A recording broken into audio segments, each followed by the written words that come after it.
Monsieur le maire de la commune de Yeumbeul Nord, Mesdames, Messieurs les conseillers élus de la commune de Yeumbeul Nord suite aux élections départementales et municipales du 23 janvier 2022, je voudrais, à l'entame de mon propos, vous réitérer toutes mes félicitations pour la confiance dont vous bénéficiez et dont vous allez bénéficier durant les 5 ans qui vont venir et qui viennent des populations de Yeumbeul Nord, qui vous ont choisi. Ces 76 conseils, parmi une population, machallah, assez consistante,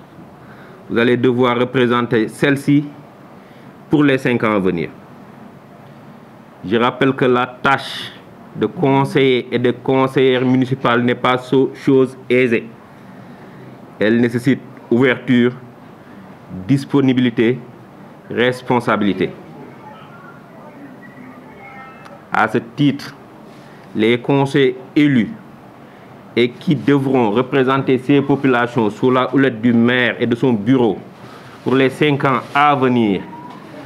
peuvent compter sur l'entière collaboration de l'administration territoriale représentant l'État auprès de cette collectivité territoriale. Aujourd'hui et à l'instant précis, je m'en vais installer le nouveau maire de la commune de Yeumbeul Nord qui devra diriger cette collectivité territoriale dans le respect des lois et règlements en vigueur. Monsieur Babacar Ndaw, vous avez été élu au suffrage universel direct par les populations de Yeumbeul Nord comme leur maire. De 2022, année à laquelle nous sommes, jusqu'à 2027, Inch'Allah, vous présiderez le conseil municipal de Yeumbeul Nord. Et comme je l'ai dit, la collaboration de l'administration territoriale que j'ai l'honneur de représenter ici, dans cette collectivité territoriale, ne vous fera pas défaut. Et ma première demande sera de présider cette collectivité territoriale dans le respect des lois et règlements en vigueur dans ce pays. Je vous invite à faire preuve d'ouverture, de disponibilité, mais aussi de responsabilité envers ces populations, mais également envers l'administration. Monsieur Babacar Ndaw, je vous prie de vous lever, s'il vous plaît. Monsieur Babacar Ndaw, au nom de la loi et à ma qualité de représentant de l'État auprès de la commune de Yeumbeul Nord, je vous déclare officiellement installé dans vos fonctions de maire de cette commune. Félicitations et que Dieu vous assiste.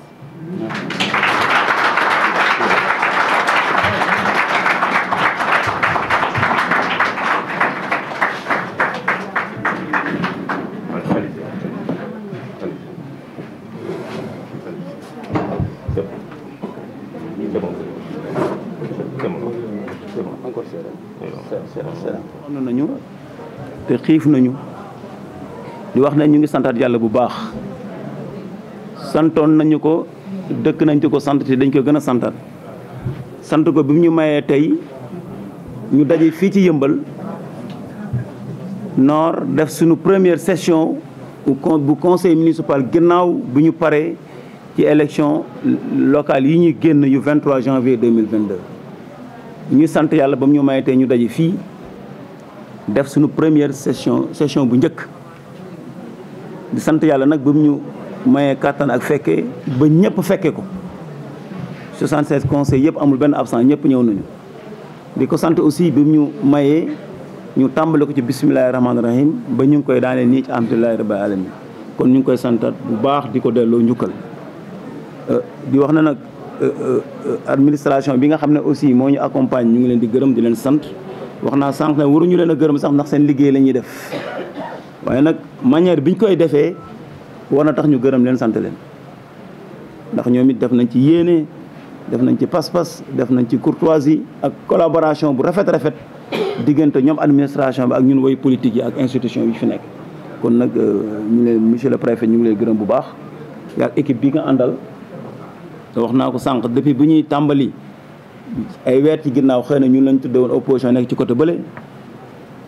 waaye terewul ñoom administration xàmmeewuñu ban côté nga féete traité nañ ñu ñëpp fukki candidat ak ñett yi fi nekkoon yëpp dañu traité bu rafet ba tey yàlla def lu muy def ba ñii gagné ñii gagné wu ñoo lépp suñu ndogul suñu borom kon ñoom def nañ ci taxawaay bu rafet bu mucc ayib ba lépp aw ci yoon ci rafet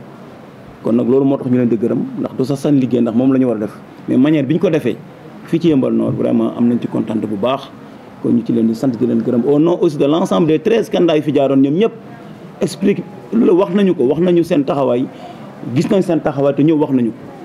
kon tey ci seen tur ñoom sax mën naa wax ci ñoom gërëm administration bi fi nekk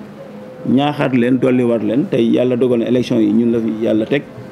waaye nag noonu la il faut kenn la si yàlla mën a teg wala ñenn ñi yàlla mën a tànn bu ëllëgee tamit yàlla tànn ñeneen candidat yi fi nekkoon yëpp aussi ñu ngi leen di encouragé di leen wax noonu la Yeumbeul noonu la doomu Yeumbeul lay ñëw liggéey dem beneen doomu Yeumbeul ñëw dem beneen doomu Yeumbeul dem ay doomu Yeumbeul dañuy ñëw yeneen doomu Yeumbeul ñëw yeneen doomu Yeumbeul ñëw noonu rek lay doxee kon bu ñëpp ñu jàpp ne Yeumbeul rek moo ñu tax a jóg ñu joxante loxo liggéey di wax ne ñi nga xam ne fal nañu leen léegi du ma ko tuddee fal sax ndax élection la xëy na ci tubaab noonu nga ko mën tuddee jongante la waaye nag kenn du leen gërëm kenn du leen félicité mais dañ leen di ñaax mooy dañ doon def élection war a tànn fukki adjoint au maire ak ñett yàlla dogal na tànn nañu leen ci jàmm amul xuloo amul xeex lépp aw na ci yoon leer na dañ leen di ñaax ndax falu ñu leen sax pour tàccu leen wala falu ñu leen pour ñu am ndombee tànk di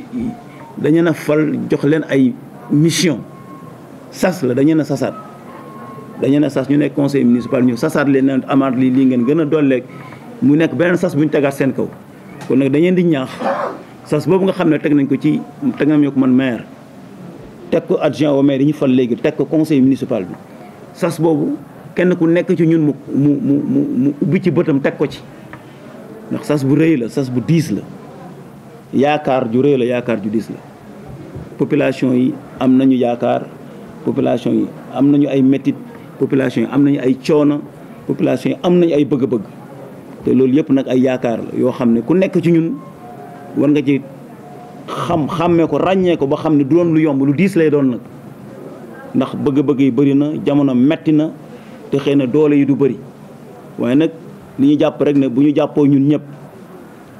bokk ndey bokk bàyyi jàppoo 76 conseils ci conseil municipal bi yëpp ñu jàppoo bokk ndey bokk bàyyi di defandoo di dindeendoo kon yàlla mën nañ dimbali ba li Yeumbeul bëgg ci ñun bu ñu mënul lépp nañ ci taxaw ba ñu xam ne taxaw nañu ci te loolu mooy suñu mission kon loolu ma koy di ko waxaat ci conseil municipal bi ñu fi nekk ñëpp ku nekk ñun jàpp ne moom mooy maire ku nekk jàpp ci ñun lii defar liggéey bi ci loxoom la nekk ñun nañ fexe ba ñëpp bokk ndey bokk bàyyi du ñu xàmmee parti du ñu xàmmee coalition du ñu xàmmee kenn dañ jàpp ne ñun ñi fi toog ñëpp ay conseillers la ñoo xam ne Yeumbeul moo ñu tànn fal ñu parti yee ñu investir waaye parti léegi weesu nañ suñu ginnaaw tey ñi fi toog ñëpp ay doomu Yeumbeul lu ñu tànn la jël leen def leen ay conseillers kon Yeumbeul leen tànn kon nag léegi statut yi changé na statut conseil la ñu am te Yeumbeul lañ fi teewal képp ku teew fi Yeumbeul nga fi teewal kon nag comme ñun ñëpp Yeumbeul la ñu tax a jóg je pense que bu ñu bokkee ndey bokk bàyyi mën nañ defar ngir Yeumbeul Yeumbeul nag li koy defar mission la rek ku ñëw ci doomu Yeumbeul wala ay doomu Yeumbeul dañuy liggéey bu jeexee bi beneen wala yeneen doomu Yeumbeul jël li continuer liggéey bi am nañu fi jotoon a jaax am na lu ñu liggéey ba Yeumbeul egg fii kon ñu nit tey ñun la yàlla jox dañuy jël ànd ak waa Yeumbeul yëpp jéem a liggéey def suñu kamtalaay kàttan bu ñu liggéey ba yàlla fu mu tuddee ne fii la suñu liggéey war a yem ñu jox beneen doomu Yeumbeul ma continuer kon nag loolu je pense que lépp mën nañ ko rafetal te buñ ko rafetalee incha allah Yeumbeul du ñu jéppi ñaan daal fexe ba mission bi ñu jox Yeumbeul duñ ñu jéppi ci nuñ ñu ko joxee en tant que maire en tant que bureau municipal adjoint maire en tant que conseiller même ba ci en tant que administration bi nekk ci maire bu ñu jéppiwulee rek je pense suñu jàll wàccante ku nekk ñoo war naa xaar tànk tubayam ba Yeumbeul duñ ñu jéppi ndax nag gënuñu leen lu war a toll ci 250 et quelques mille habitants fu ñuy yeewoo ñu tànn ci juróom-ñaar fukk ak juróom-benn neen jox leen mission dama leen liggéeyul ñu kon gënuñu leen ëpp ñu leen njàng ëpp ñu leen xam-xam ëpp ñu leen dara waaye nag xëy na dañ ñoo xool wóoluñu mu tombe suñu borom dogal ko ñu jox ñu ne am leen doxale leen ñu yëfi yëmbal loolu nag mission la mission bu rëy la bu diis la waaye dafa naa ne buñ jàppoo bokk ndey bokk baay ñun ñëpp je pense que dinañ ci mën a am réussite conseil bi yi fi nekk ñëpp man tàllal naa leen loxo ubbi naa leen sama bunt loolu moo jaadu sax ndax ñëpp loolu lañ seqoon démb barki démb ba lépp li nga xam ne moom mooy réussir mission bi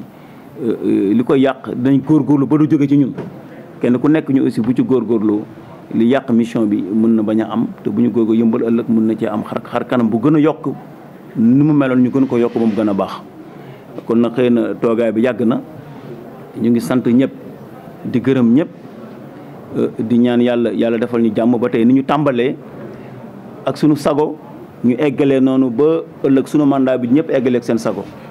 te yi nga xam ne yaakaar yi nga xam ne yëmbal te ànd ñu suñu borom jàppale ñu ba ñu mën ko eggale ba yëmbal luñ ñu jéppi kon nag ci daaneel ma wax ne sous-préfet wax na léegi ne ñu fàttali leen ne ñëpp ñi nga xam ne seen i casier jëlee guñ ko nañu indi compléter seen i casier judiciaire balaa ñuy defaat prochaine session nu mu gën a gaawee sax ci semaine bi moo gën ba casier judiciaire yëpp complet